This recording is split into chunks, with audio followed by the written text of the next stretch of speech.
What's up, y'all? Pardon me, this is a real short video. I'm out here. I just finished judging a youth poetry slam. We're at the front line in Auckland. Big ups to the dope students bringing authentic stories. And now I'm enjoying some good noodles at the food court. But here's the thing that just popped in my mind. It's a real quick word. But, I think it's important that we name things what they are. As a poet and a writer, I'm so clear, and as I sit with the heaviness, right, the grieving of so many people, but very specifically Black women and femmes, at the death of Toni Morrison, I am so clear that we have to call a thing, right? That we have to name a thing what it is. And so I just decided, it was just in my brain. It was just like, we use these, I think systems and structures and naming systems and structures are so important, but I also think we need to really be naming the experience in the ways that we experience it at home, right? Like, I don't experience, I don't experience fat phobia as fat phobia. I experience it as, not having access to clothing in stores. I experienced it as people yelling things out of the window at me and my fat friend when we're traveling.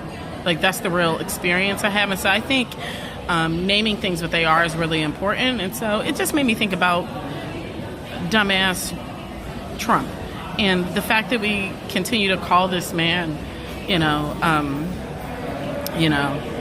the president or a racist or whatever else. I just decided I'm calling him the abuser in chief, because if I were to talk to anyone, I had power over, in the way that he talks about the citizens of the United States of America, there'd be no question whether or not I was abusive, whether or not I was an abuser. If I was like, no human would want to be you. You're an infestation. You're dirty, and you're not your best. You're no better than rapists and criminals. If I spoke over someone's life like that, people would tell me I was abusive.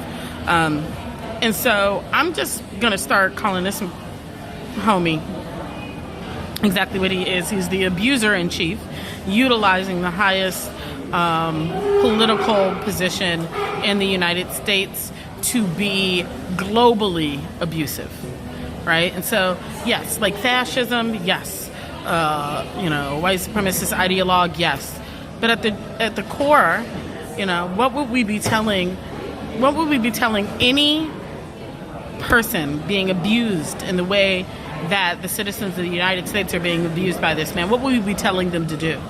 How would we be telling them to get out of this situation? And so I'm just encouraging us to think about that, and sharing your comments.